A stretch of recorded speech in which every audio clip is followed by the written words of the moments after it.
میرے انتہائی واجب القدر والاحترام میرے آقا کریم علیہ التحیات و تسلیم کی پیاری اولاد امجاد، حضرات سادات اعظام، مشائخ اعظام، معزز علماء ذیشان، محترم حاضرین کرام، اللہ کریم جل شانہ کی خاص رحمت، اس کی مہربانی اور فضل و کرم سے ہم سب حضرات ماہ مقدس ربیع الاول شریف کے آج کے اس بابرکت دن میں میرے آقا نبی پاک صاحب الاولاق علیہ التحیات و تسلیمات کے ذکر میلاد مقدس کے حوالے سے منعقد ہونے والی اس عظیم الشان بابرکت سالانہ محفل میلاد اقدس میں حاضر ہیں۔ رب کریم جل شانہ ہم سب کی یہ حاضری اپنی بارگاہ اقدس میں قبول و منظور فرمائے اور حضور پیر طریقت، رہبر شریعت، عالم کامل حضرت قبلہ پیر محمد ابو بکر شاہ صاحب ہاشمی غریب نواز دامت برکاتہم العالیہ جس عقیدت، جذبے اور محبت کے ساتھ اس آستانہ مقدسہ پر میرے آقا کریم علیہ التحیات و تسلیم کے ذکر مبارک کی اس بابرکت محفل اقدس کا اہتمام فرماتے ہیں، اللہ پاک محبوب کریم علیہ السلام کی مزید نگاہ عنایت ہمارے اس عظیم مرکز چشتیہ ہاشمیہ کے شامل حال فرمائے اور یہاں کے فیوز و برکات اللہ پاک تا قیام قیامت عام سے عام فرمائے۔ اللہ پاک ہم سب کو محبوب کریم علیہ التحیات و تسلیم کے خاندان مقدس کی نگاہ عنایت عطا فرماتا رہے۔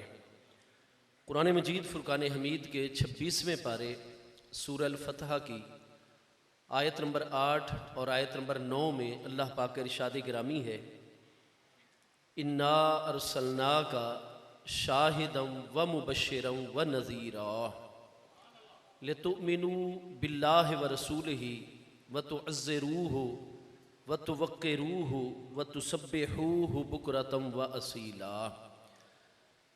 ارشاد فرمایا کہ اے میرے پیارے محبوب نبی علیہ السلام، اِنَّا أَرْسَلْنَاكَ شَاهِدًا، بے شک ہم نے آپ کو شاہد بنا کر بھیجا ہے، وَمُبَشِّرًا، اور بے شک آپ کو مبشر اور خوشخبری دینے والا بنا کر بھیجا ہے، وَنَذِيرًا، اور آپ کو اللہ تبارک و تعالیٰ کا ڈر سنانے والا بنا کر بھیجا ہے۔ محبوب کریم علیہ السلام کی ذات بابرکات کو خطاب فرمانے کے بعد اللہ تبارک و تعالیٰ نے روئے سخن اہل ایمان کی طرف اور جن و انس کی طرف پھیر دیا۔ فرمایا اے لوگو، ہم نے اپنے پیارے محبوب نبی علیہ السلام کو شاہد، مبشر اور نذیر بنا کر کیوں بھیجا؟ لِتُؤْمِنُوا بِاللَّهِ وَرَسُولِهِ، تاکہ تم میرے پیارے محبوب نبی علیہ السلام کی یہ شان شاہدیت مقدسہ، شان مبشریت اور شان نذیریت دیکھ کر اللہ اور اس کے پیارے رسول علیہ السلام پر ایمان لے آؤ۔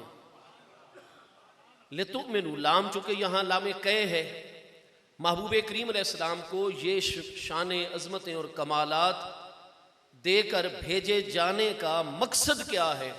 فرمایا تاکہ تم میرے پیارے محبوب نبی علیہ السلام کی ان تمام مبارک عظمتوں، کمالات اور خداداد شانوں کو دیکھ کر لِتُؤْمِنُوا بِاللَّهِ وَرَسُولِهِ، تاکہ تم ایمان لاؤ اللہ اور اس کے پیارے رسول علیہ السلام پر۔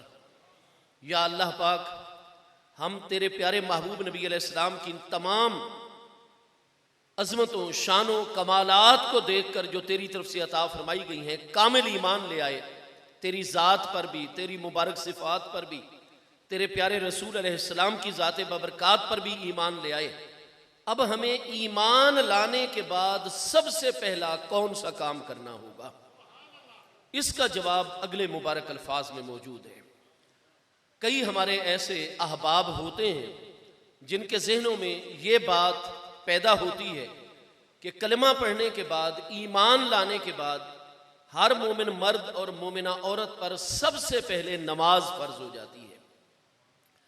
اس بات میں کوئی شک نہیں ہے کہ نماز سب سے بڑی جسمانی عبادت ہے، اہم العبادات، تمام کی تمام عبادات میں اہم ترین عبادت جو ہے وہ اللہ پاک کی بارگاہ میں پنجگانہ حاضری لگوانا ہے، نماز وقت پہ ادا کرنا ہے۔ اور اگر خدا نہ خواستہ نماز میں ہم پیچھے رہ جاتے ہیں تو احادیث صحیحہ کے اندر یہ مضمون موجود ہے کہ من تخلف عن الصلاۃ، جو بندہ بے شک جتنا ہی نیک متقی پرہیزگار بن جائے، بڑا ہی خوش اخلاق بن جائے، ہر خیر اور اچھائی اس کے اندر آ جائے، لیکن خدا نہ خواستہ ایک معاملے میں وہ سستی کا شکار ہو کہ نماز وہ ترک کر دیتا ہو، نماز کی پرواہ نہ کرتا ہو، تو ہمارے پیارے آقا کریم علیہ السلام کی ارشادات عالیہ میں یہ مضمون پوری صحت کے ساتھ موجود ہے کہ جو نماز سے پیچھے رہنے لگ جائے گا فقط تخلف عن الخیر کلہ، اس پر بڑی جلدی ایسے حالات آ جاتے ہیں کہ پھر وہ خوش اخلاقیاں بد اخلاقیوں میں بدل جاتی ہیں، خدمت انسانیت الٹا دل آزاریوں میں تبدیل ہو جاتی ہے، اور ہر اچھائی سے انسان پھر دور ہونے لگ جاتا ہے۔ تمام کی تمام چیزیں قبول بھی اس وقت ہوتی ہیں جب نماز پنجگانہ کی پابندی ہوتی ہے، اور ہر خیر کی طرف انسان راغب اور ثابت قدم رہتا ہے جب نماز پنجگانہ کی پابندی کرتا ہے۔ اور بندہ مومن اور کفر کے درمیان جو چیز آڑ اور رکاوٹ بن کے کھڑی ہوئی ہے وہ نماز ہے۔ امام بخاری اور امام مسلم علیہ رحمت کی شرط پر یہ حدیث صحیح ہے، محبوب کریم علیہ السلام کی ذات بابرکات نے ارشاد فرمایا بین العبد والکفر فرق الصلاۃ، بندہ مومن کے درمیان اور کفر کے درمیان فرق تو نماز ہے۔ قرآن پاک نے فرمایا اقیموا الصلاۃ ولا تکونوا من المشرکین، نماز کو ہمیشہ اپنی پوری کی پوری زندگی میں قائم رکھو اور مشرکین میں سے نہ ہو جاؤ۔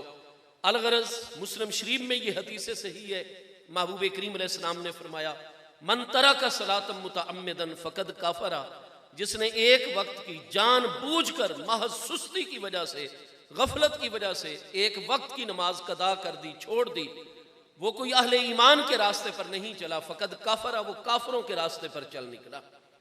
امام الائمہ سیدنا امام شافعی محمد بن ادریس جو 54 سال کی عمر مبارک میں 204 ہجری میں وصال فرما رہے ہیں، امام المحدثین والفقہاء سیدنا امام الائمہ حضور سیدنا امام مالک جو 179 ہجری میں مدینہ طیبہ میں وصال فرما رہے ہیں، امام الائمہ حضور سیدنا امام احمد بن محمد بن حنبل، امام احمد بن حنبل الشیبانی جو 241 ہجری میں وصال فرما رہے ہیں، ان تینوں ائمہ متبوعین مجتہد مطلق ہستیوں کا فتویٰ یہ ہے کہ کتاب و سنت کی جو منشا اور دلائل ہم پر واضح ہوئے ہیں، جس کے بارے میں ریاست اسلامی پر واضح ہو جائے کہ یہ مسلمان ہو کر کلمہ پڑھنے کے باوجود نماز کا پابند نہیں ہے اور سستی کر دیتا ہے، تو اس کا حکم یہ ہے کہ ریاست اسلامی پر فرض ہو جاتا ہے کہ ایسے بندے کو قتل کر دیا جائے۔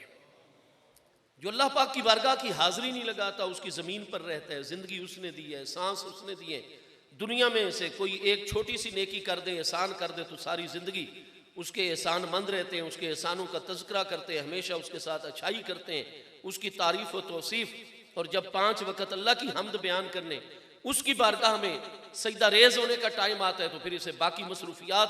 تو ان تینوں ائمہ کی تحقیق یہ ہے کہ ایسا بندہ ریاست پر فرض ہے کہ اس کو قتل کر دیں گے۔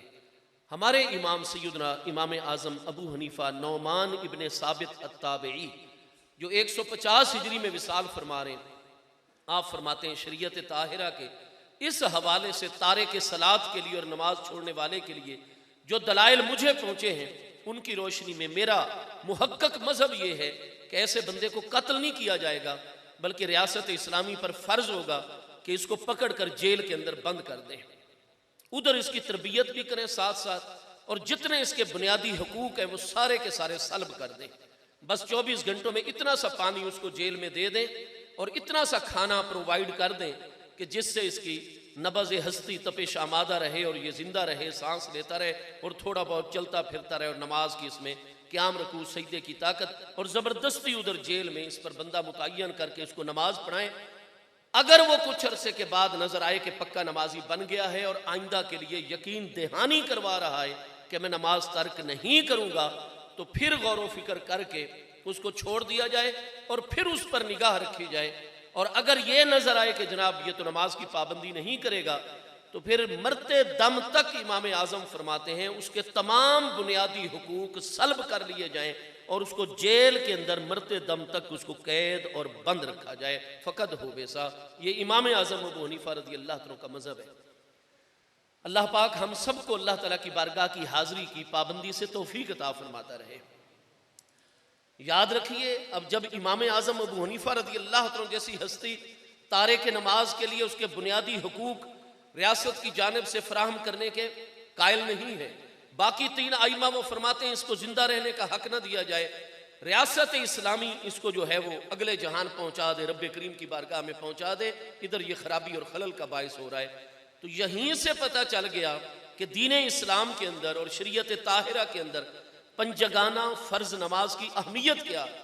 لیکن یاد رکھیے، نماز اتنی اہمیت کے باوجود بھی اگر کوئی ایک غیر مسلم انسان جس پر کوئی مسلمان توجہ کر رہے تھے، اللہ پاک اس کے لیے ہدایت کے راستے کھول رہا تھا، کچھ عرصہ اس کو اسلام کی تعلیمات سے روشناس کروایا گیا، اسلام کے محاسن، اسلام کی خوبیاں اس انسان کے دل میں گھر کر گئیں، اور وہ بلا جبر و اکراہ کے، کیونکہ اسلام میں کسی کو بھی جبر کے ذریعے سے ہم مومن نہیں بنا سکتے۔ قرآن پاک تیسرے پارے سورہ البقرہ میں ہے، لا اکراہ فی الدین قد تبین الرشد من الغی فمن یکفر بالطاغوت ویؤمن باللہ فقد استمسک بالعروۃ الوثقی لا انفصام لها واللہ سمیع علیم۔ تو ہم جبراً کسی غیر مسلم کو مسلمان نہیں کر سکتے، ہاں بلا جبر اکراہ و غیرے، خود اپنی مرضی سے۔ ایک شخص نے کہا جی مجھے کلمہ پڑھاؤ، لیکن کب کہا؟ جب اس نے کہا 9 بجے صبح۔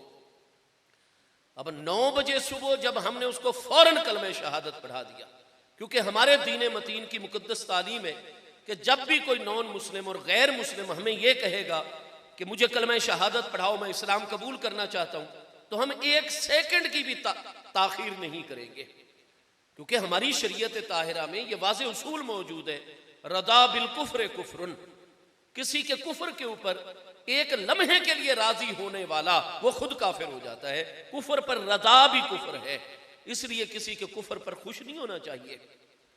آج کل فرقہ واریت کا دور ہے، ہم کہتے ہیں جی فلاں فرقے کے مولوی صاحب سے دیکھو کتنی بڑی غلطی ہوگی، کفر لازم، اور اس پر بغلیں بجا رہے ہوتے ہیں، اور ممبروں سٹیجوں پر بیٹھ کر اس طریقے سے کسی کے کفر پر راضی ہونا یہ خود کفر ہے۔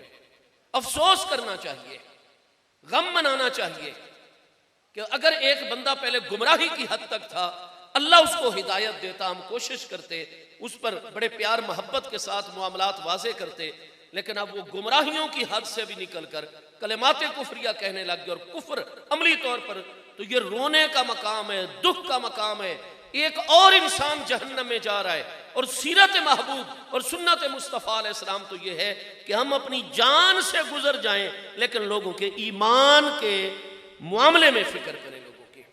قرآن پاک 15ویں پارے سورہ کہف کے پہلے رکوع میں اللہ پاک کے ارشاد گرامی ہے، میرے پیارے محبوب نبی علیہ السلام آپ میری مخلوق پر اتنے شفیق ہیں، اتنے مہربان ہیں، ان کے ایمان لانے کے بارے میں اتنے حریص ہیں اور اتنی شدید خواہش کرتے ہیں کہ ساری انسانیت اور جملہ جنات مشربہ اسلام ہو جائیں، دین توحید اور دین حق پر آ جائیں، جہنم سے بچ جائیں۔ محبوب آپ تو اتنی ان کے ایمان لانے کی فکر فرماتے ہیں، اور جب یہ ایمان نہیں لاتے اس پر اتنا افسوس فرماتے ہیں کہ اللہ کا باخع النفس کا علی آثارہم ان لم یؤمنوا بہذا الحدیث اسفا۔ یہ سورہ کہف 15ویں پارے میں اللہ پاک جل شانہ نے ارشاد فرمایا، اللہ کا باخع النفس کا علی آثارہم ان لم یؤمنوا بہذا الحدیث۔ میرے پیارے محبوب نبی علیہ السلام، میں اللہ پاک تو عملی طور پر ملاحظہ فرما رہا ہوں، دیکھ رہا ہوں کہ یقینی طور پر آپ تو اپنی جان مقدس سے گزر جائیں گے۔ نعرہ تکبیر، نعرہ رسالت، نعرہ تحقیق، نعرہ حیدری، حضور پیر طریقت غریب نواز، الحمدللہ تعالی۔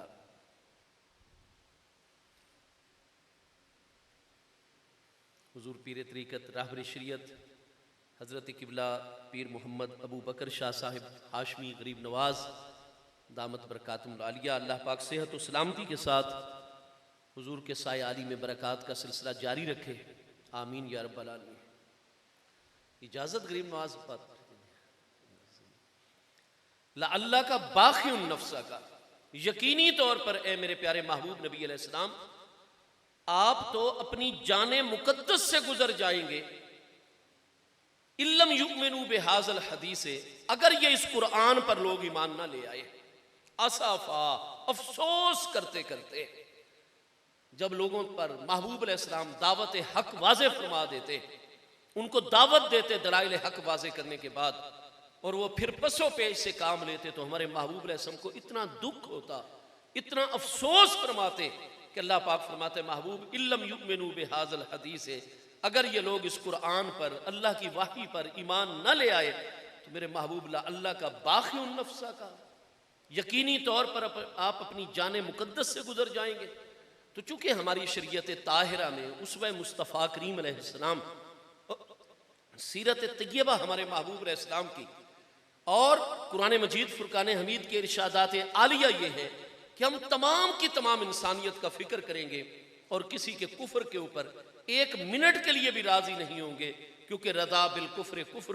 اب 9 بجے جو بندہ اسلام کی پاکیزہ تعلیمات کا مطالعہ کرتا رہا، اللہ نے اس کے لیے ہدایت کا راستہ کھول دیا، اور 9 بجے صبح اس نے آ کر کہا ہمارے اس عظیم مرکز کے اندر کہ حضور مہربانی فرمائیے، میں مومن ہونا چاہتا ہوں، مسلمان ہونا چاہتا ہوں، مجھے کلمہ اسلام پڑھائیے، تو ہم یہ نہیں کہیں گے کہ جناب آپ تو پہلے غیر مسلم تھے اور آپ پر تو غسل جنابت فرض ہوتا تھا، اگر آپ ان میرڈ اور غیر شادی شدہ تھے تو آپ مرد ہیں، جوان ہیں، بالغ ہیں، کبھی کبھی سوتے ہوئے آپ پر بھی غسل فرض ہو جاتا تھا، ہاں جی، احتلام وغیرہ ہو جاتا تھا، اور اگر آپ میرڈ ہیں، شادی شدہ ہیں، تو پتہ نہیں کتنی مرتبہ اپنے گھر والوں کے پاس جا کر آپ اپنی طبعی جنسی ضرورت پوری، اور آپ غیر مسلم ہیں اور آپ لوگوں کے ہاں تو غسل جنابت کا کوئی کانسیپٹ اور کوئی تصور اور وجود ہے نہیں، تو آپ تو پہلے ناپاک جسم کے ساتھ ہیں، آپ کے تو ہر بال کی جڑ میں اور جناب روئیں کے اندر جنابت جو ہے اور پلیدگی جو ہے مانوی طور پر وہ تو اس میں سرایت کیے ہوئے ہے، لہٰذا جناب پہلے آپ غسل کر کے آئیں، اور اس کے بعد اللہ اور اس کے پیارے محبوب علیہ السلام کا نام مقدس اپنی زبان پر۔ نہیں، اسلام کی تعلیم ہے پہلے اس کو غسل نہیں کروائیں گے، جیسے ہی وہ کہے گا فوراً کلمہ شہادت پڑھا کے اس کو داخل اسلام کر لیں گے، بعد میں اس کو بڑے پیار محبت کے ساتھ یہ سارے معاملات آہستہ آہستہ سمجھاتے چلے جائیں گے، اور تربیت کے پروسیجر مراحل میں سے گزار کر اللہ کی رحمت ہوگی، اور بڑی جلدی اللہ اس کو شرح صدر کی نعمت سے نوازتا رہے گا، اور وہ دین کے معاملات کو سمجھتے چلے جائیں گے۔ اب 9 بجے جس بندے نے کہا کہ مجھے کلمہ اسلام پڑھائیے، اب کلمہ اسلام اس نے پڑھ لیا، تو کیا کلمہ پڑھنے کے بعد، ایمان لانے کے فوراً بعد اس پر نماز فرض ہو گئی کہ جناب غسل کرو، وضو کرو اور پہلے نماز پڑھو؟ نہیں، فجر کی نماز تو جیسے ہی اس دن کا سورج طلوع ہوا تھا اس کا ٹائم ہی ختم ہو گیا۔ ظہر کی نماز اس پر تب فرض ہوگی اس نئے مسلمان کے اوپر جب سورج عین سر پہ آ کے مغرب کی طرف ڈھلے گا، اور ہر چیز کے سایہ اصلی کے علاوہ جب سایہ زمین پر ظاہر ہوگا تو پھر ظہر کا ٹائم داخل ہوگا۔ قرآن مجید میں واضح طور پر اللہ پاک کے ارشاد گرامی موجود ہے، ان الصلاۃ کانت علی المؤمنین کتابا موقوتا، بے شک نماز مومنین پر وقت مقرر میں فرض ہے۔ تو نماز کی فرضیت کے 2 ہی شرعی سبب ہیں۔ نماز اس لیے ہمارے اوپر فرض ہے کہ اللہ پاک کا حکم ہے اقیم الصلاۃ، یہ سبب حقیقی، اور جو نماز کی فرضیت کا سبب ظاہری ہے وہ ہے دخول وقت، نہ اس وقت فجر کا ٹائم ہے نہ اس وقت ظہر کا ٹائم ہے، تو نماز فوراً اس پر کیسے فرض ہو گئی؟ وہ ہوگی جب ظہر کا ٹائم داخل ہوگا، پھر اس کے بعد نماز اس پر فرض ہوگی۔ اب سوال ہمارا یہ تھا کہ کلمہ پڑھنے کے بعد، ایمان لانے کے بعد، ہم اہل ایمان پر سب سے پہلا فریضہ کون سا عائد ہوتا ہے؟ اسی سوال کا جواب اس 26ویں پارے سورہ الفتح کی آیت نمبر 9 میں ہے، فرمایا لِتُؤْمِنُوا بِاللَّهِ وَرَسُولِهِ وَتُعَزِّرُوهُ وَتُوَقِّرُوهُ، ایمان لانے کے بعد تم تمام اہل ایمان مرد و خواتین پر پہلا فریضہ ہے وَتُعَزِّرُوهُ، کلمہ پڑھتے ہی، ایمان لاتے ہی میرے پیارے محبوب نبی علیہ السلام کا ادب اور میرے پیارے محبوب نبی علیہ السلام کی تعظیم اس طرح شروع کر دو کہ ہر دیکھنے والے کو اس میں مبالغہ نظر آ رہا ہو۔ وَتُعَزِّرُوهُ۔ عزرا یعزر تعزیراً کا معنی عربی زبان میں کیا ہے؟ تعزروہ جمع مذکر حاضر فعل مضارع مثبت معلوم ہے، پیچھے چونکہ لِتُؤْمِنُوا پر اس کا عطف ہے، لام کہ کی وجہ سے الناصبہ مقدر ہے جس کی وجہ سے نون اعرابی وجوباً گر گیا تھا۔ تعزرو بھی تو تعزرونا ہے، اصل میں فعل مضارع ہے۔ عزر یعزر تعزیر، تعزیر سے مشتق ہے۔ تعزیر کا معنی کیا ہوتا ہے؟ تو یاد رکھیے کہ عربی زبان کے اندر ایک لفظ ہے تعظیم، عظم یعظم تعظیما فہو معظم۔ تعظیم کا معنی کیا ہوتا ہے؟ کہ جو قابل تعظیم ہو اس کی آمد پر یا اس کے معاملے میں ایسے الفاظ ادا کرنا یا ایسا عمل ظاہر کرنا کہ آنے والی معظم ہستی کی عظمت اجاگر ہونے لگ جائے۔ جو بھی ہماری نگاہ میں معظم ہستیوں، قابل تعظیم، قابل احترام، قابل ادب ہستیوں، جب ان کی جلوہ گری ہو، تشریف آوری ہو تو ان کے متعلق ہم ایسا عمل ظاہر کریں، اپنا ایسے الفاظ ان کے لیے بولیں جو ان کی عظمت کو اجاگر کرنے والے ہوں، تو یہ تعظیم قولی اور تعظیم عملی ہوا کرتی ہے۔ تعظیم کا معنی ہوتا ہے قابل تعظیم اور قابل عظمت کی عظمت کو اپنے الفاظ اور عمل کے ذریعے سے مزید لوگوں کے سامنے اجاگر کر دینا۔ تو اللہ پاک نے جہاں اپنی نشانیوں، آیات کے ادب اور ان کی تعظیم کو اجاگر کرنے کا حکم دیا، وہاں لفظ تعظیم میں سے مشتق اور نکلے ہوئے کلمات نازل فرمائے۔ قرآن پاک 17ویں پارے اللہ پاک کا ارشاد گرامی ہے من یعظم شعائر اللہ فإنها من تقوی القلوب، کہ جو ہمیشہ اللہ کے شاعر اور اللہ کی نشانیوں کی تعظیم بجا لاتے رہتے ہیں، ان کا یہ تعظیم کرنا دلوں کے تقوی کی وجہ سے ہے۔ فرمایا زمین کے اوپر جتنی مجھ اللہ پاک کی آیات جلوہ گر ہیں، مجھ اللہ کی علامات اور نشانیاں، شعائر اللہ اور آیات الہی موجود ہیں، ان کی تعظیم وہی کرتے ہیں جن کے دلوں کے اندر تقوی موجود ہوا کرتا ہے۔ یہاں آپ دیکھ رہے ہیں من یعظم کا کلمہ موجود ہے، من یعظم شعائر اللہ، لیکن آپ جب آیات الہی کے ادب کا معاملہ آئے گا، لفظ تعظیم قرآن پاک میں آئے گا، اور جہاں محبوب کی عظمت کو اجاگر کرنے کا معاملہ، آپ کے ادب و احترام کا معاملہ آئے گا، وہاں لفظ تعظیم نہیں ہوگا، وہاں لفظ تعزیر آپ کو نظر آئے گا۔ چنانچہ یہاں 26ویں پارے سورہ الفتح کی آیت نمبر 9 میں وَتُعَزِّرُوهُ، اور ادھر آپ 9ویں پارے سورہ آراف آیت 115 کے اندر بھی ملاحظہ فرمائیں گے، اللہ پاک فرماتا ہے اس دنیا میں، عالم قبر و برزخ میں 50,000 کے دن کے برابر ایک دن، 50,000 سال کے برابر ایک دن عالم معاشر میں، اور ابد الآباد تک عالم آخرت میں ہر مرحلے میں کامیاب کون ہے؟ فرمایا فَالَّذِينَ آمَنُوا بِهِ وَعَزَّرُوهُ وَنَصَرُوهُ وَاتَّبَعُوا النُّورَ الَّذِي أُنزِلَ مَعَهُ اولئک هم المفلحون۔ فالذین آمنوا بہ، وہ لوگ جو میرے محبوب علیہ السلام پر ایمان لائے، وعزروہ، اور ایمان لانے کے بعد پہلا کام یہ کیا کہ میرے پیارے محبوب نبی علیہ السلام کی از حد تعظیم کی انہوں نے۔ یہاں بھی عزروہ کا لفظ ہے، عزر یعزر تعزیرا سے جمع مذکر غائب فعل ماضی مطلق مثبت معلوم کا صیغہ ہے۔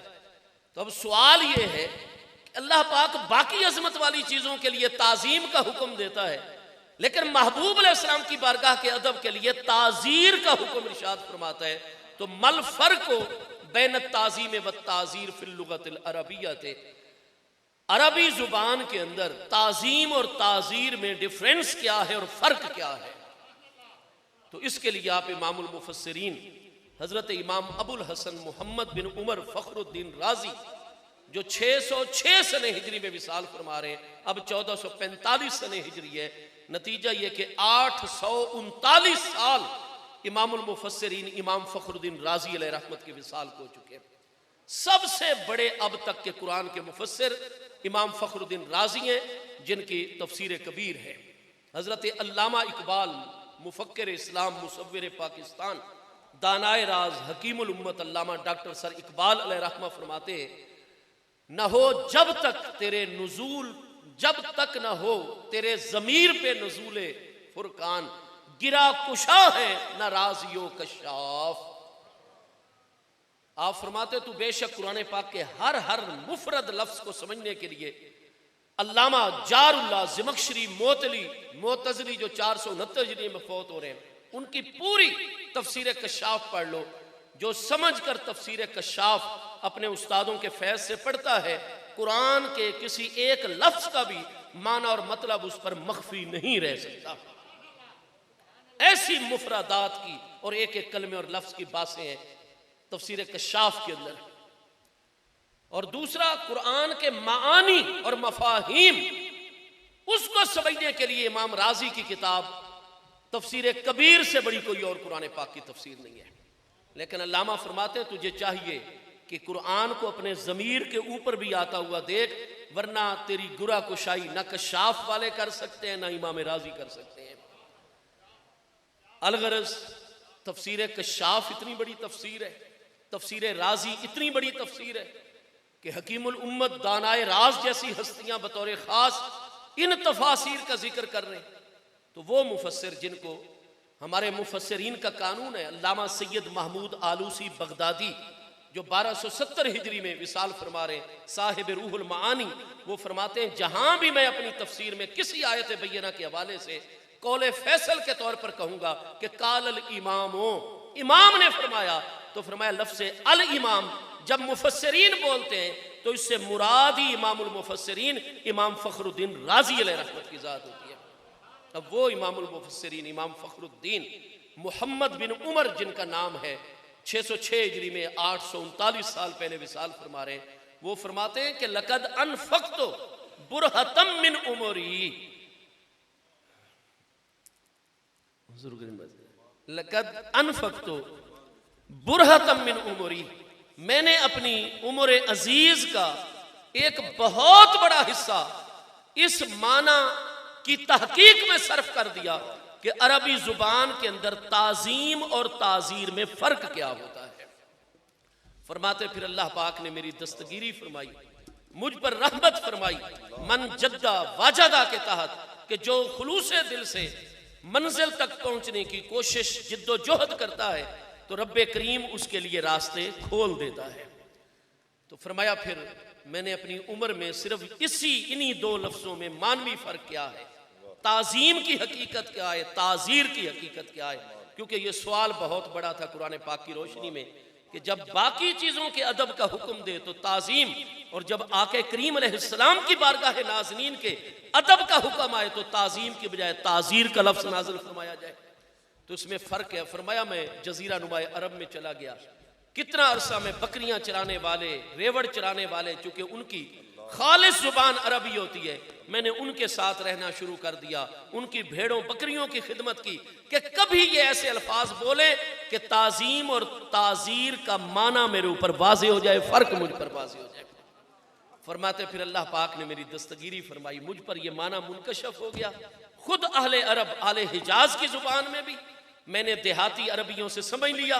اور پھر جب میں واپس آیا تو مجھے اللہ پاک نے ایک کتاب بھیجی اپنے ایک پیارے بندے کے ذریعے سے، جو لغت عرب کے امام مبرد، جن کا پورا نام ابو الحسن حسین بن عبد الاکبر المبرد، جو بغداد شریف کے اندر 270 ہجری میں وصال فرما رہے ہیں. فرمایا ان کی کتاب اور تحریر میرے پیاس آ گئی تو میں نے دیکھ لیا کہ التعظیم ہی مطلق التعظیم والتعزیر المبالغۃ فی التعظیم.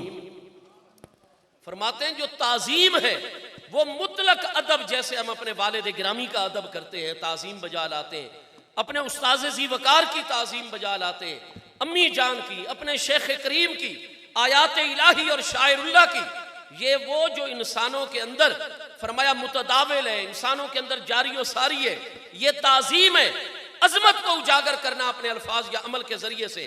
لیکن تعزیر وہ تعظیم ہوتی ہے، تعزیر وہ تعظیم ہوتی ہے کہ جس تعظیم اور ادب میں پورا پورا مبالغہ دیکھنے والوں کو نظر آ رہا. فرمایا میں نے اپنی زندگی کا اتنا بڑا ایک حصہ خرچ کرنے کے بعد میں اس نتیجے کے اوپر پہنچا کہ التعزیر ہی المبالغۃ فی التعظیم. لہذا فرمایا میں اب تفسیر میں یہی معنی لکھ رہا ہوں کہ وَتُعَزِّرُوهُ اے تُبَالِغُوهُ فی التعظیم. ایمان لانے کے بعد اور کلمہ پڑھنے کے بعد ہر مومن مرد ہر مومنہ عورت پر سب سے پہلا فریضہ یہ ہے کہ وہ میرے محبوب کا اس طرح ادب اور تعظیم کرے کہ ہر دیکھنے والے کو اس میں مبالغہ نظر. حق چار یار یا علی. آج کل بڑی بڑی یونیورسٹیوں میں ہمارے بڑے بڑے لیکچرار بھی ہیں, بڑے بڑے قابل احترام پروفیسرز بھی ہیں. بہت بڑا ہماری نئی نسل کی تربیت تعلیم فیضان میں ان کا عملی کردار ہے. بڑے بڑے کالجز کے اندر, ہمارے اداروں کے اندر, تعلیمی اداروں میں بڑی بڑی بظاہر علمی شخصیات ہمیں نظر آتی ہیں. وہ کہتے ہیں کہ یہ جو جمہور اہل اسلام ہے, اہل سنت و جماعت جنہیں کہا جاتا ہے, اولیاء اللہ کے مقدس نورانی مراکز کے ساتھ جو تعلق رکھنے والے لوگ ہیں, یہ جمہور اہل اسلام. یار یہ تو جب نبی پاک علیہ السلام کے ادب کا معاملہ آ جائے, محبوب کریم علیہ السلام کا نام نامی اس میں گرامی لیتے ہیں, یا محبوب علیہ السلام کے فضائل و مناقب بیان کرتے ہیں, یا آپ کے ادب و تعظیم کی بات کرتے ہیں, تو یار یہ تو حد سے ہی گزر جاتے ہیں, بڑے غلوب کا مظاہرہ کرتے ہیں, بڑی جو ہے اس میں مبالغے سے کام لیتے ہیں. ہم کہتے ہیں یہ ہم پر الزام نہیں, یہ ہم پر حقیقت کا معاملہ ہے, اور ہم اس پر پریشان نہیں ہوتے, ہم اس پر پریشرائز نہیں ہوتے, ہمیں اس پر کوئی دکھ نہیں ہوتا, بلکہ ہم دل و جان سے اللہ پاک کا شکر بجا لاتے ہیں کہ اللہ پاک تیرا شکر عظیم ہے, تو نے اپنے پیاروں کے صدقے ہمیں اس جماعت میں پیدا فرمایا ہے جو واقعی نبی علیہ السلام کا ادب اور آپ کے فضائل و مناقب کی بات کرے تو مبالغے سے کام لیتے ہیں. کیونکہ اگر مبالغے سے کام نہیں لیا جائے گا تو اللہ کے حکم تو از روح پر عمل کس طریقے سے ہوگا. ہمیں تو محبوب علیہ السلام کی تعظیم اور توقیر کا ایسے حکم نہیں جیسے والد کا ادب اور تعظیم کرتے ہیں, جیسے محض شیخ کریم کی تعظیم اور توقیر کرتے ہیں. نہیں, وَتُعَزِّرُوهُ اے تُبَالِغُوهُ فِي التَّعْظِيمِ, میرے پیارے محبوب نبی علیہ السلام کا ادب اس طرح کرو کہ دیکھنے والوں کو اس میں مبالغہ ہی مبالغہ نظر آ رہا ہو. آئیے آخر میں ہم محبوب کریم علیہ السلام کے پیارے نورانی اہل بیت اطہار رضوان اللہ تعالی علیہ مجمعین کی پاکیزہ بارگاہیں, محبوب کریم علیہ السلام کے تربیت یافتہ اکابرین, سابقین, اولین, مہاجرین و انصار, صحابہ اکرام رضوان اللہ تعالی علیہ مجمعین, کہ جن پاکیزہ بارگاہوں کے متعلق قرآن پاک 11واں پارہ سورہ توبہ کی آیت نمبر 100 میں اللہ پاک کے ارشاد گرامی ہے, والسابقون الاولون من المہاجرین والانصار والذین اتبعوہم بإحسان رضی اللہ عنہم ورضوا عنہ. اللہ پاک ارشاد فرماتے ہیں جتنے میرے پیارے محبوب کریم علیہ السلام کے پیارے غلام سابقین اولین ہیں, مہاجرین ہیں, انصار, فرمائیں سب سے اللہ پاک راضی ہو چکا ہے, ان سب کو اپنی بارگاہ میں مقام قرب اور رضا پر فائز فرما چکا ہے. والذین اتبعوہم بإحسان, گفتگو کے ایک لفظ کا مول بھی نہیں.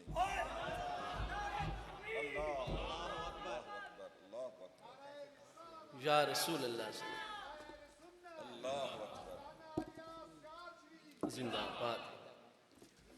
جی حضور کرم فرمائے, بہت کرم نوازی, بہت کرم نوازی.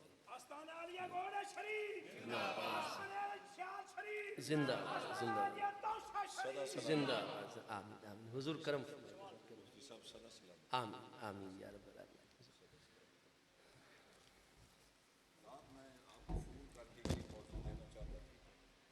تو حضور کی کرم نوازی ہے کہ میرے دل پر ایسی تجلی ڈالی ہے کہ جو حضور چاہتے ہیں وہ. سبحان سبحان سبحان سبحان. یہ میرے حضور پیر سیال کا کرم ہے, اور حضور غریب نواز میرے آقا کے خاندان علی وقار کی کرم نوازی اور حضور کی شفقت. اللہ یا رسول اللہ صلی اللہ علیہ وسلم, یا پیر سیال پیر سیال پیر سیال پیر سیال پیر سیال لجپال لجپال.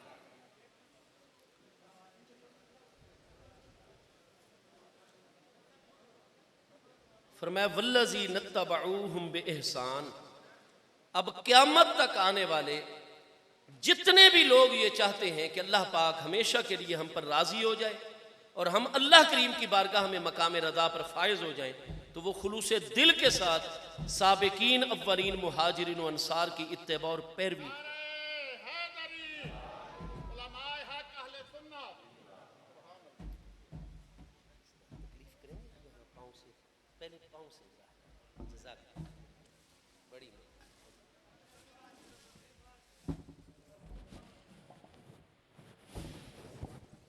سید پیر شمیم صابر صابری ہے.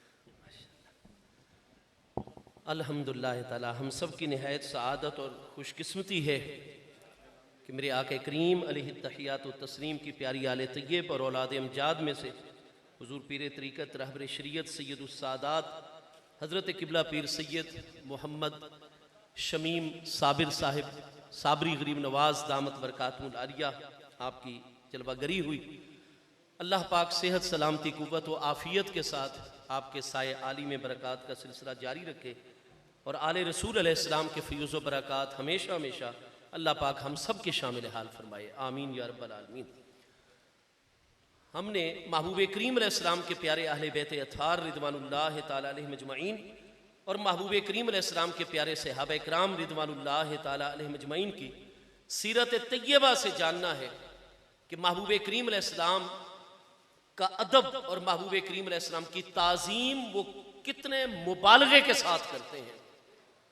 آپ صحیح بخاری شریف کی پہلی جلد صفحہ 96 کتاب الصلاۃ میں، صحیح مسلم شریف کی دوسری جلد صفحہ 179 صحیح سند کے ساتھ حضرت سیدنا سہل بن سعد الساعدی رضی اللہ عنہ سے مروی حدیث سے صحیح موجود ہے کہ جب ہمارے پیارے آقا کریم علیہ التحیات و تسلیم نے مدینہ طیبہ میں اپنی مسجد شریف مسجد نبوی شریف علی صاحب الصلاۃ والسلام میں نماز ظہر کی آپ نے جماعت کروا دی تھی.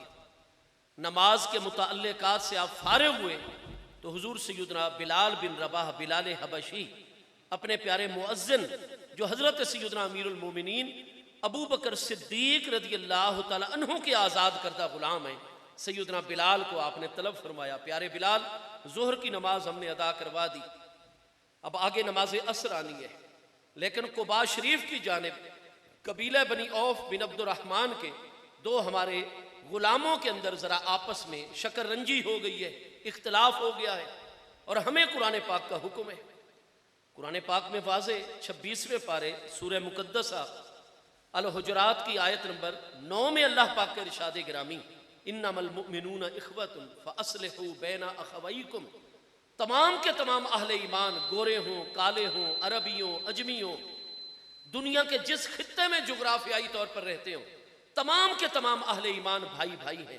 اور فرمایا جب بھی دو بھائیوں میں اختلاف ہوا کرے اور معاملہ پھر مخالفت تک اور بڑی آگے شدت اختیار کرے اور نقصان کا خطرہ ہو تو جتنے اس علاقے کے مؤثر اثر والے مسلمان ہونے چاہیے ان پر فرض ہے کہ اصلحوا بین اخویکم، اپنے بھائیوں کے درمیان صلح پیدا کروا دیا کرو. اور قرآن پاک نے فرمایا وَالصُّلْحُ خیر، صلح کے اندر خیر ہی خیر میں اللہ نے رکھ دی ہے. یہاں خبر کا حمل مبتدا کے اوپر ہے.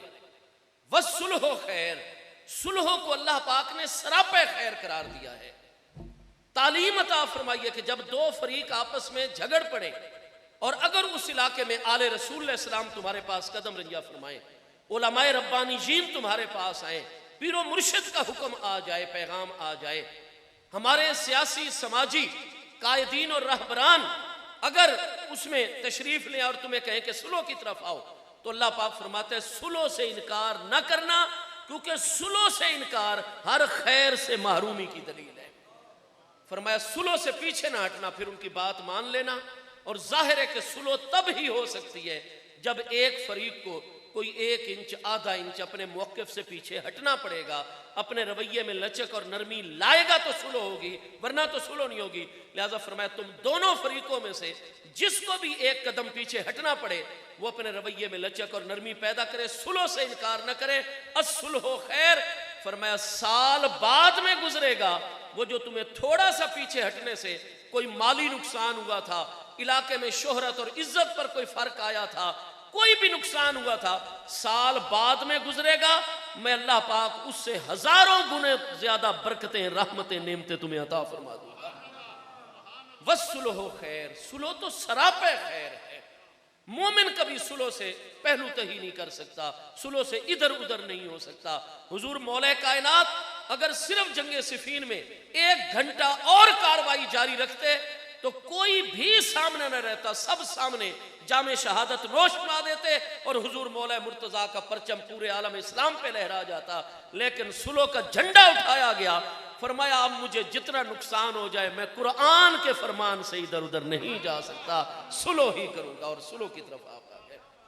تو اتنے مشکل مرحلے میں جبکہ آپ ریاست کے سربراہ ہیں، آپ کو ہر اختیار حاصل ہے، قرآن آپ کو اجتہادی طور پر یہ مرتبہ دیتا ہے، حضور امیر المومنین مولا المسلمین خاتم الخلفاء امام الاولیاء سیدنا مولا مرتضیٰ شیر خدا شاہ مشکل کشا کرم اللہ تعالی وجہ الکریم کی بارگاہ اقدس کو کہ اگر آپ کا اجتہاد یہ کہے کہ نہیں یہ کوئی سیاسی حکمت عملی ہے جس کے باعث اب یہ جھنڈا اٹھایا جا رہا ہے اور ہم سلو کی طرف نہ آئے، بلکہ یہ جہاد قرآن کے حکم پر ہو رہا ہے، جہاد کو اختتام تک پہنچا دیں، آپ ذرا بھی گناہگار نہ ہوتے، آپ سے ذرا بھی اللہ پاک مواخذہ نہ فرماتا، کیونکہ آپ صاحب ریاست ہیں، اس وقت آپ امیر المومنین ہیں، محبوب کے جانشین ہیں۔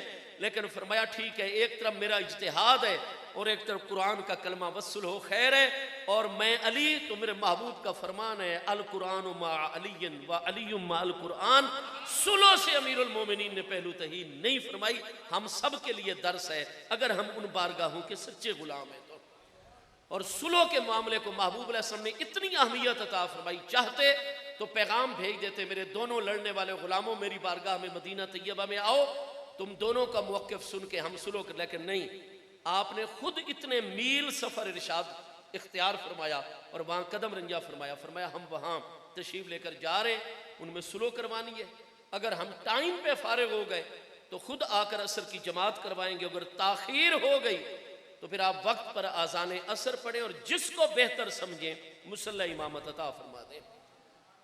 محبوب علیہ السلام اپنے چند پیارے غلاموں کے ساتھ، جن میں حضور مولا کائنات کرم اللہ تعالی وجہ الکریم جیسی ہستیاں بھی ہیں، آپ قبیلہ بنی عوف بن عبد الرحمن کی طرف تشریف لے گئے اور پیچھے حانت صلاۃ العصر، نماز عصر کا وقت ہو گیا۔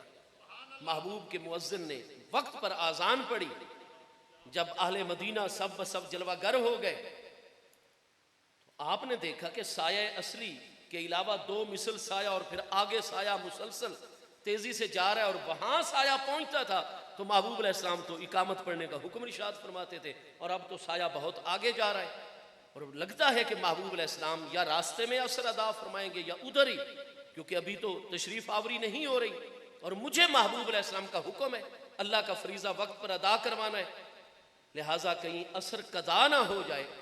آپ نے تمام حاضرین پر نگاہ ڈالی، آپ نے دیکھا کہ اس دن حضرت صدیق ساتھ نہیں گئے تھے، آپ ادھر ہی ہیں، تو حضرت بلال رضی اللہ عنہ سیدنا امیر المومنین ابو بکر صدیق رضی اللہ عنہ کی بارگاہ میں آ گئے، حضور اتحب ان اقیما وان تصلی بالناس، حضور کیا آپ کو پسند ہے کہ میں اقامت پڑھ دوں اور آپ کرم فرمائے مصلی امامت پر آ کر جماعت کروا دیں؟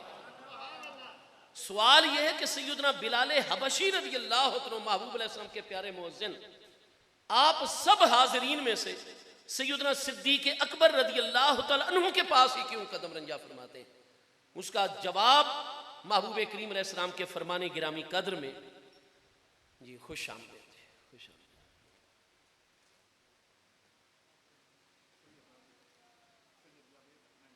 ماشاءاللہ ماشاءاللہ، قبلہ پیر سید جاوید حسنین شاہ صاحب، آپ ایم این اے، جی آپ نے قدم رنجا فرمایا، اے کہ آمدنت باعث خوشنودی ماں، اللہ پاک سلامت رکھے، اللہ پاک اپنی کرم نوازیاں شامل حال رکھے۔ حضرت بلال حضرت سیدنا صدیق اکبر رضی اللہ عنہ کے پاس ہی کیوں حاضر ہوئے، عرض کی حضور آپ جماعت کروا دیں، میں اقامت پڑھتا ہوں۔ اس کا جواب صحیح مسلم شریف کی 2 جلد صفحہ 221 کتاب الفضائل کے اندر موجود ہے کہ ہمارے پیارے آقا کریم علیہ التحیات و تسلیم کی ذات بابرکات نے ارشاد فرمایا کہ میرے امتیوں کا کوئی گروہ، کوئی جماعت موجود ہو، حانت الصلاۃ اور نماز کا وقت ہو جائے، وفیہم ابو بکر، اور ان حاضرین میں میرے پیارے صدیق اکبر رضی اللہ عنہ جلوہ گر ہو، وَأَن يَأُمَّهُمْ غَيْرُهُ، اور میرے ابو بکر صدیق کے ہوتے ہوئے کوئی اور ہستی مسلح امامت پر آئے. مسلم شریف میں الفاظ ہیں یا باللہ والمؤمنون الا ابا بکر. ابو بکر صدیق کے ہوتے ہوئے نہ اللہ کو گوارا ہے اور نہ مومنین کا ایمان گوارا کرے گا کہ پیارے صدیق کے ہوتے ہوئے کوئی اور مسلح امامت کے اوپر آ جائے. حضرت بلال رضی اللہ عنہ سیدنا صدیق کے آزاد کردہ غلام ہیں, مولا ابی بکر صدیق ہیں, اور آپ مومن کامل اور مصطفیٰ علیہ السلام کا فرمان ہے یا باللہ ہو. اللہ پاک نے بھی صدیق کی موجودگی میں باقی ہر ایک کی امامت کا انکار فرما دیا ہے. والمومنون, اور جس کے سینے میں ایمان ہوتا ہے اگر ابو بکر موجود ہوں تو وہ کہے گا میرا ایمان گوارا ہی نہیں کرتا کہ میں ابو بکر کے آگے ہو جاؤں, ابو بکر ہی آگے ہو گئے. یا باللہ والمؤمنون الا ابا بکر رضی اللہ تعالیٰ عنہ مجمعین. چنانچہ حضرت بلال نے حضرت صدیق اکبر رضی اللہ عنہ کو گزارش کی. آپ نے فرمایا ٹھیک ہے, آپ محبوب کے امین ہیں اس معاملے میں, یہ ذمہ داری محبوب علیہ السلام نے پیارے بلال آپ کو عطا فرمائی ہے, اگر آپ کو پسند ہے تو ٹھیک ہے میں امامت کروا دیتا ہوں. چنانچہ انہوں نے اقامت پڑھی اور حضرت صدیق اکبر نے تکبیر تحریمہ کہلوا دی. اب قرات جاری ہو گئی, نماز جاری ہو گئی. پہلی رکعت کی رکوع آنے کے قریب تھا کہ حضرت صدیق اکبر کے پیچھے جو ہستیاں صف بصف عصر کی نماز میں, اور قرآن فرماتا ہے وَالصَّلَاةِ الْوُسْطَىٰ وَقُومُوا لِلَّهِ قَانِتِينَ, ساری نمازوں میں سب سے زیادہ عظمت والی نماز نماز عصر ہے. پانچوں نمازوں میں وہ نماز جاری ہے, سب سے بڑا فریضہ. بس ابھی رکوع قریب ہی تھا کہ محبوب علیہ السلام کی بھی پیچھے سے تشریف آوری ہو گئی. اب جب ہمارے کریم آقا علیہ السلام کی جہاں بھی جلوہ گری ہو, امام المحدثین امام عبد الرزاق بن حمام الیمنی الصنعانی جن کا وصال ہے 211 سنہ ہجری میں, آج سے 1234 سال پہلے 211 سنہ ہجری میں, آپ امام بخاری علیہ رحمت کے دادا استاد ہیں, امام احمد بن حنبل علیہ رحمت کے براہ راست استاد ہیں. 14 جلدوں میں آپ کی المصنف عبد الرزاق میرے پاس موجود ہے. حضرت سیدنا عبداللہ ابن عباس الہاشمی رضی اللہ تعالیٰ عنہ میرے آقا کریم علیہ السلام کے پیارے چچا زاد بھائی کا فرمان ہے, اور حضرت ابن عباس کا فرمان کوئی عام مسلمان والا فرمان نہیں, آپ حبر الامت ہیں, ترجمان القرآن ہیں. آپ کا مشاہدہ اتنا قوی ہے, ہمارا دیکھنا ایک چیز کو ہماری طاقت جو ہے اور وسعت علمی کے مطابق ہوتا ہے, ہم اس کا تجزیہ کرتے ہیں اپنے علم اور دانش کے مطابق. اور وہ ہستی جن کے پاس قرآن کا اتنا علم ہو کہ حدیث صحیح میں حضرت ابن عباس فرماتے ہیں میرے مصطفیٰ علیہ السلام کے علم کا اندازہ لگا لیجئے, میرے استاذ حضرت عبداللہ ابن مسعود کے علم کا اندازہ, اور میرے استاذ باب و مدینۃ العلم والحکمت حضور مولا مرتضیٰ کے علم کا اندازہ لگا لیجئے کہ میں 14.5 سال کی عمر میں تھا جب محبوب علیہ السلام کا وصال اقدس ہوا تھا. میں نے صرف 3.5 سال نبی علیہ السلام کی شاگردی کی ہے, اور میرے پاس قرآن کا اتنا علم ہے. لو دعا اکال بعیر لی لوجدتہ فی کتاب اللہ, اگر میرے اونٹ کی گھٹنا باندھنے والی رسی گم ہو جائے تو میں اپنے خدام کے ذریعے نہیں تلاش کرواتا, میں قرآن کا حافظ قاری اور عالم ہوں. لوجدتہ فی کتاب اللہ, قرآن مجھے بتا دیتا ہے کہ میرے اونٹ کی گم شدہ رسی کس مقام پر ہے. اس لیے کہ قرآن پاک کے 20ویں پارے سورہ نمل آیت نمبر 75 میں اللہ پاک کا ارشاد گرامی ہے ما من غائبۃ فی السماء والارض فی السماوات والارض الا فی کتاب مبین. ما من غائبۃ, من ما جو ہے کلمہ نفی ہے, من غائبۃ, غائبۃ پر تنوین برائے تنکیر ہے, نکرہ تحت النفی و عموم کا فائدہ دیتا ہے. ما من غائبۃ, فرمایا چاہے کوئی آسمانوں کا غیب ہے چاہے کوئی زمینوں کا غیب ہے, الا فی کتاب مبین, اس کتاب مبین قرآن کے اندر ہم نے بیان فرما دیا ہے.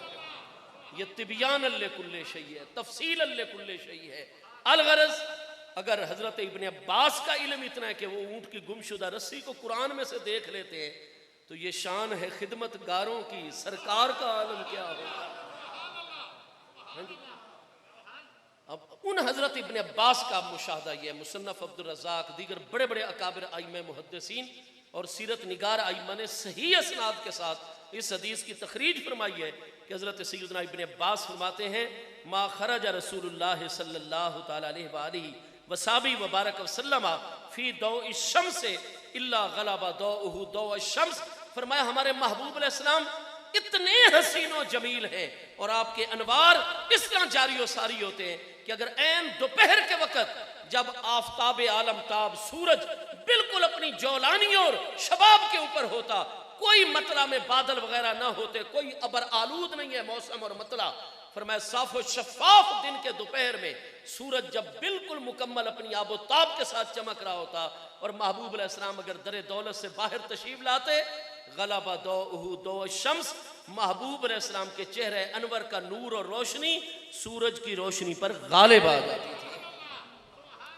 ماحول میں جتنی روشنی پہلے ہے اس میں مزید اضافہ ہو جاتا تھا. وما خرج رسول اللہ صلی اللہ تعالی علیہ وآلہ وسلم فی ضوء السراج الا غلب ضوءہ ضوء السراج. اگر رات کے وقت چراغ کی روشنی میں جلوہ گر ہوئے، آپ کا نور اور روشنی غالب آ گئی اس پر. اور ہمارے پیارے آقا کریم علیہ السلام کے حوالے سے اس کے شواہد موجود ہیں احادیث صحیحہ میں.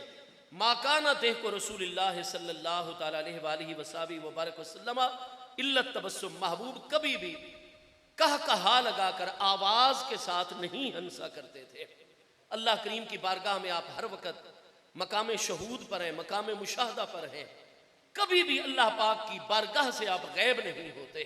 مشاہدہ حق کبھی محبوب کریم علیہ السلام سے ادھر ادھر نہیں ہوتا. خلقت کو جہدی گول ہے، ہر دم فرید دے کول ہے. جدھر دیکھتا ہوں ادھر تو ہی تو ہے.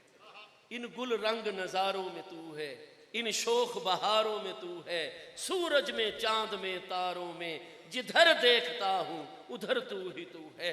تو محبوب کریم علیہ السلام چونکہ مقام شہود و مشاہدہ کے سب سے اعلیٰ ترین درجے کے اوپر فائز ہیں اور کبھی بھی مشاہدہ حق سے محبوب کریم علیہ السلام کی توجہ باطن نہیں ہٹتی ہے. تو اللہ پاک کا ادب محبوب علیہ السلام پر اتنا غالب رہتا تھا کہ آپ بڑی سے بڑی مسرت، شادمانی اور خوشی کی حالت طیبہ میں بھی قریب والا بندہ بھی آپ کو ہنستے ہوئے کبھی آپ کی آواز نہیں سن سکتا تھا. الا التبسم، آپ کھل کے مسکرایا کرتے تھے. اور جب محبوب کھل کے مسکراتے، اتنا مسکراتے کہ اوپر والے سامنے کے دو دندان اقدس جن کو ثنایا اولیاء شریف ہمارے مجودین اور قراء کہتے ہیں، محبوب کے سامنے والے دندان اقدس ظاہر ہو جاتے تو فرمایا یتلال الجودر من ضوء ان کان یخرج من بین اسنانہ. قربان جائیں دوپہر کا وقت ہوتا اور محبوب مسکراتے تو فرمایا مدینہ طیبہ کی سامنے کی دور و نزدیک کی دیواریں اس نور اور شعاع کی وجہ سے جگمگاہٹ میں آ جاتی تھیں جو محبوب کے دندان اقدس سے نور نکلا کرتا تھا. اللہ اکبر یا رسول اللہ صلی اللہ علیہ وسلم. جی برک زندہ باد زندہ باد. طلا علی لؤلؤ عربی زبان میں موتی کو کہتے ہیں، چمکدار موتی کو، جس کو ہم انگلش میں پرل کہتے ہیں، چمکدار موتی. اسی سے باب تفاعل ہے طلا علی. طلعلا یطلعلا طلال فہو مطلال. یطلال الجودر، دیواریں جگمگاہٹ کے عالم میں آ جاتی تھیں. اس وقت ماربل لگا ہوا تھا مدینہ طیبہ کے گھروں کی دیواروں پر. کوئی آج کل کی فینسی ٹائلز لگی ہوتی تھی وہاں پر، وہ تو کچی مٹی کی دیواریں لپائی ان پر ہوتی تھی اور وہ کثیف دیواریں ہیں. لیکن قربان جائے محبوب علیہ السلام کے دندان اقدس سے جاری ہونے والا نور اتنا کبھی ہوتا تھا کہ باقاعدہ ریفلیکشن کا عمل نظر آتا تھا دیکھنے والوں کو، انعکاس ہوتا تھا باقاعدہ طور پر اور دیواریں جھلمل کرنے لگ جاتی تھیں جگمگا. اب دوپہر کو محبوب علیہ السلام کھل کے مسکرائے ہیں، دندان اقدس سے نور کی شعائیں جاری ہوئی ہیں جنہوں نے دور و نزدیک کی کثیف دیواروں کو روشن اور منور فرما دیا ہے. تو یہ اس وقت تک نہیں ہو سکتا جب تک محبوب علیہ السلام کے چہرے انور اور دندان اقدس کا نور سورج کی روشنی پر غالب نہ آ جائے. لہٰذا اس میں حضرات صحابہ کرام کو کوئی شک نہیں. امام عبدالرزاق کی دوسری صحیح سند سے حدیث تخریج کرتے ہیں کہ ایک دن دوپہر کا وقت تھا اور میں اپنی ہمشیرہ محترمہ حضور ام المومنین سیدہ حفصہ بنت عمر رضی اللہ تعالیٰ عنہا سے ملنے کے لیے چلا گیا. مجھے دوپہر کو فراغت حاصل ہو گئی. میں نے کہا میں اپنی ہمشیرہ محترمہ کی خبر لے کر آؤں، ان کا حق ہے مجھ پر، میری پیاری بہن ہے.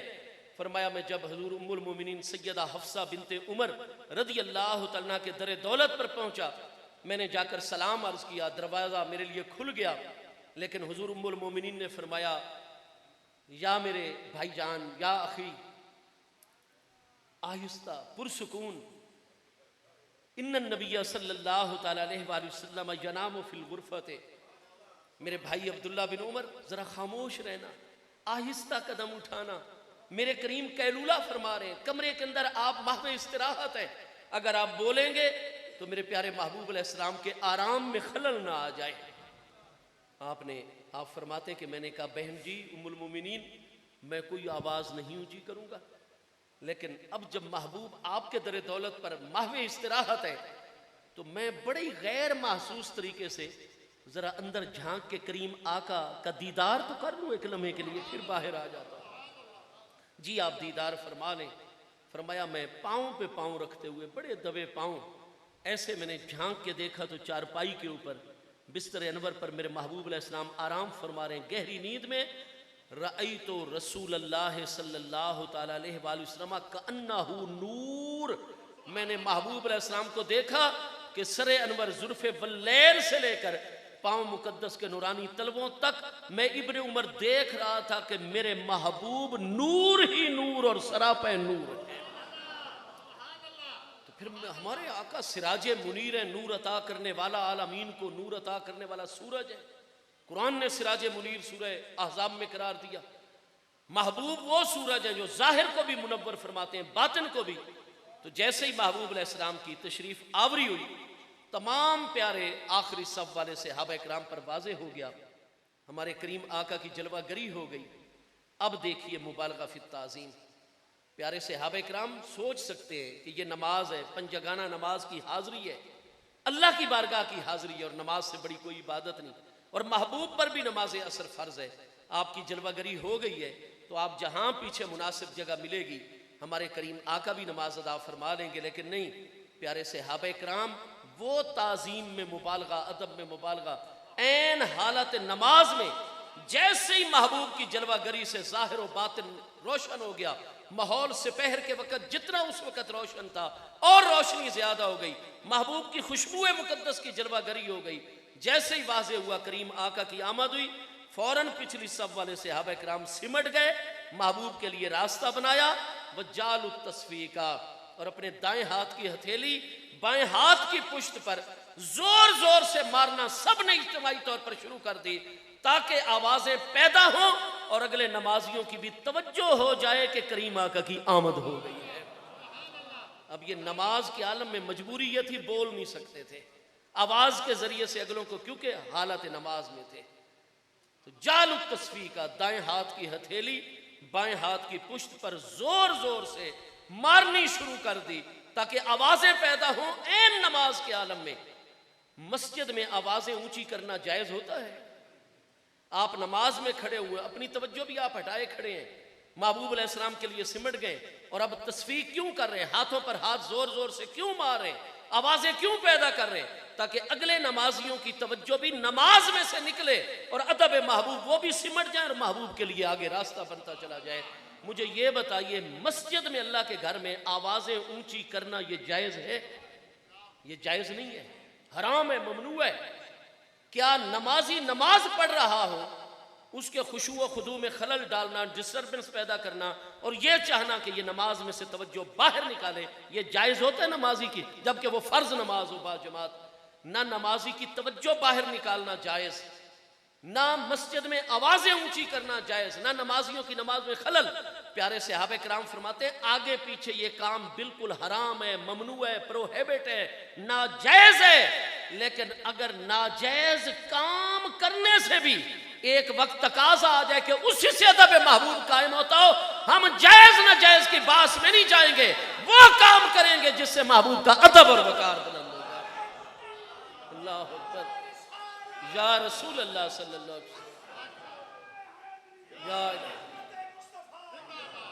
میں طالب العلم حضور پیر سیال لجپال کے در کا سگ اور بھکاری، ان فاضلین کہ جو یہ کہتے ہیں کہ جی میلاد مناتے ہوئے کہاں لکھا ہوا ہے بدعت، ناجائز ناجائز. میرے فاضل بھائیوں، تم نے رفع یدین کروانا ہو تو پھر تمہیں بخاری یاد آ جاتی ہے. امام کے پیچھے فاتحہ کا مسئلہ ہو بخاری شریف اٹھا کر پڑھنے لگ جاتے ہو. اونچی آمین کا مسئلہ ہو بخاری شریف. اور تمہیں تمام پیارے اہل بیت اطہار اور تمام پیارے صحابہ کرام کا یہ اجماعی اتفاقی مجمع علیہ متفق علیہ اصول نظر نہیں آتا کہ جب بارگاہ محبوب کا معاملہ آ جائے تو ناجائز ممنوع کام کے ذریعے سے بغیر محبوب کا ادب قائم ہوتا. ہم ادب محبوب کو ہی فوقیت دیں گے. تعظیم مصطفیٰ علیہ السلام. نماز میں ادب کرنا کیا یہ ادب میں مبالغہ نہیں ہے؟ غلو نماز سے توجہ ہٹتی ہے، ہٹ جائے ادب محبوب.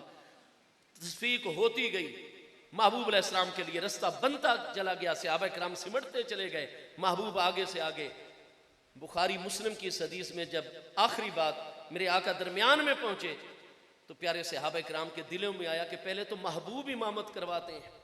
محبوب کا منصب تو منصب رسالت ہے. الرسالت ہی الرابطہ بین المرسل والمرسل الیہم. خالق اور مخلوق کے درمیان باطنی رابطہ فیض کا نام رسالت ہے. محبوب کا منصب رسالت آپ اللہ سے لیتے ہیں. نمازیوں میں پیچھے فیض تقسیم کرتے ہیں، آپ جیسے آگے دیکھتے ہیں اسی طرح نماز میں پیچھے بھی دیکھ رہے ہوتے ہیں. لیکن حضرت صدیق کا منصب تو رسالت نہیں، آپ تو محبوب کے پیارے غلام ہیں. اور حضرت صدیق کے بارے میں آگے اسی جگہ بخاری شریف میں الفاظ ہیں کانا ابو بکر لا یلتفت یمینا و شمالا اذا صلی. حضرت صدیق وہ صاحب حضوری، صاحب شہود و مشاہدہ ہستی ہیں کہ جب وہ اللہ اکبر فرما کر نماز شروع کر دیتے پھر کچھ بھی ہو جاتا دائیں بائیں ان کی توجہ نہیں جایا کرتی تھی. وہ اللہ کے حسن مطلق کے انوار و تجلیات میں اس طرح مستغرق ہو جاتے تھے. صحابہ اکرام کے دلوں میں القاء ہوا. آج صدیق مصلی امامت پر ہیں، ان کو اب کیسے مصلی سے ہٹائیں کہ حضور محبوب کی آمد ہو گئی، اب آپ پچھلی صف میں آئیے. اور محبوب کے لیے مصلی کسی کی پشت محبوب کی طرف نہیں ہونی چاہیے، محبوب کی پشت سب کی طرف ہونی چاہیے. بس یہ خیال آتے ہی اب بخاری مسلم میں سیدنا سہل بن سعد الساعدی فرماتے ہیں فاکثر التصفیقہ.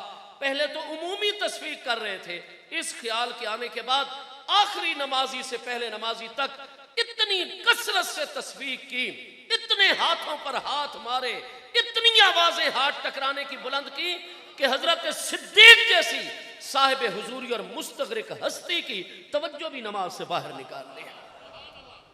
تو صرف خود ادب نہیں کرنا، باقی مسلمانوں سے ادب کروانا بھی ہے، چاہے جیسے بھی ممکن ہو. یہ ہے اہل بیت اطہار رضوان اللہ تعالی علیہ اجمعین کا مبارک مذہب. ورنہ وہ تو اپنی اپنی جگہ ادب کیے کھڑے تھے، سمٹے کھڑے تھے، محبوب کے لیے راستہ بنا رہے تھے، تصفیق اگلوں کی توجہ کر رہے تھے.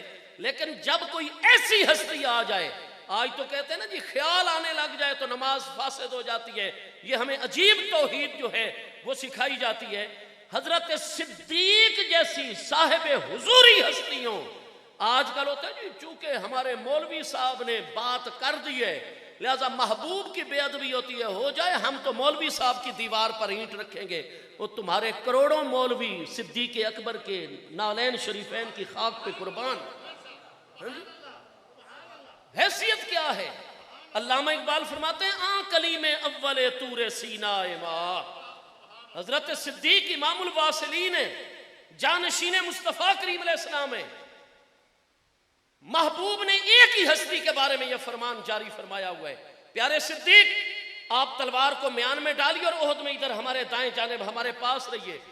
لا تفجانا یا ابا بکر بے فقدانے کا. ابو بکر میرے سارے اللہ کے راستے میں شہید ہو جائیں، میں سب کا فراق اور جدائی برداشت کر لوں گا، صدیق تیری جدائی مجھ سے برداشت نہیں ہوگی. لا تفجانا یا ابا بکر بے فراقے کا. یہ غزوہ احد میں فرمایا محبوب علیہ السلام نے، بس آپ میرے ساتھ رہیے، ساری دنیا چلی جائے میرا ابو بکر میرے ساتھ رہے، میں اللہ کا رسول علیہ السلام بالکل جلوہ گر ہوں اور میرا مشن آگے بڑھتا رہے گا. یہی وجہ کہ مرتدین کے خلاف جب سن 11 ہجری میں حضرت صدیق اپنے گھوڑے پر سوار ہونے لگے، شاہرن سیفہ تلوار میان سے نکالی، حضور مولا مرتضیٰ 11 نوکوبا میں سے ایک ہیں، آپ آگے بڑھے، فرمایا یا خلیفۃ رسول اللہ ماذا تفعلو. حضور یہ تلوار کو کیوں شاہر کیا اور میان سے نکالا؟ آپ نے فرمایا میرے پیارے علی دیکھ رہے ہو یہ 1 میل کے فاصلے پر پہاڑی سے نظر آ رہا ہے مرتدین کا لشکر صف بند ہو گیا. کیا میں صرف حکم جاری کروں؟ سب سے پہلا شہید میں ابو بکر ہوں گا. عرض کی حضور یہ تلوار ذرا مجھے دیجئے، میں آپ کے میان میں ڈالوں، اور یہ گھوڑے سے بھی نیچے آئیے. گھوڑے کی مہار بھی پکڑ لی. ہاں جی، یا ابا بکر ما منعک ان تثبت اذ امرتک، جب میں اللہ کے پیارے رسول علیہ السلام نے آپ کو حکم دے دیا تھا، پھر کیا چیز رکاوٹ بنی ہے؟ آگے کیوں نہیں گئے؟ امامت کیوں نہیں جاری؟ قالا، نہایت ادب سے عرض کی حضور سب کچھ قربان آقا کے قدموں پہ. ما کان علی ابن ابی قحافہ تھا ان یصلی بین یدی النبی علیہ السلام. ابو قحافہ کے بیٹے ابو بکر کی جرت نہیں ہو سکتی کہ اللہ کے محبوب نبی علیہ السلام کے آگے کھڑے ہو کر نماز ادا کریں. حضور آپ کے آگے نماز پڑھوں گا تو میرا سینہ کعبے کی طرف ہوگا، پیٹھ مصطفیٰ علیہ السلام کی طرف.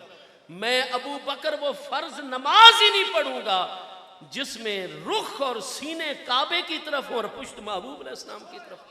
محبوب کی طرف پیٹھ کرنا بے ادبی ہے. الغرض چونکہ ہمیں ایسا ادب کہ جس میں مبالغہ، نماز اب ادھر ہو گئی اور ادب محبوب کو پہلی ترجیح حاصل ہو گئی.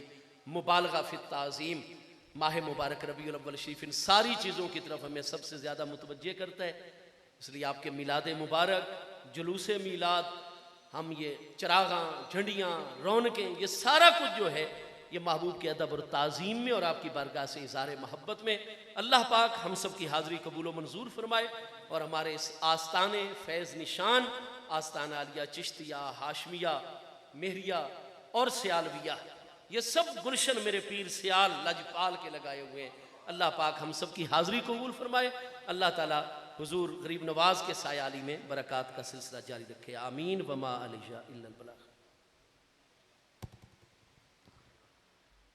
مناظر اہل سنت شیخ الحدیث و تفسیر حضرت علامہ مولانا مفتی محمد شوکت علی سیالوی صاحب، خطیب اعظم آستان عالیہ سیال شریف، ملفوظ عالیہ سے ہمارے قلوب کو معطر فرما رہے تھے. دوران خطاب تشریف لائے ہیں گلزار سیدن پیر طریقت پروردہ آغوش ولایت پیر محمد شمیم صابر صابری صاحب، آستان عالیہ صابری دربار کلس شریف، اور تشریف لائے ہیں پیر طریقت رابری شریعت پروردہ آغوش ولایت پیر سید محمد فیض الحسن شاہ صاحب آف جوہر آباد. میں بارگاہ رسالت مآب میں عقیدت و محبت کے پھول نچھاور کرنے کے لیے ملتمس ہوں ثنا خان مصطفیٰ، عظیم مدح مصطفیٰ، بلبل مدینہ، عالمی ایوارڈ یافتہ ثنا خان جناب محمد عظمت علی صابری صاحب، کلس شریف دربار عالیہ کلس شریف. آپ نعت رسول مقبول صلی اللہ علیہ وآلہ وسلم سے ہمارے قلوب کو معطر و منور فرمائیں گے. نعرہ تکبیر، نعرہ رسالت، نعرہ تحقیق، نعرہ حیدری. درود پاک سارے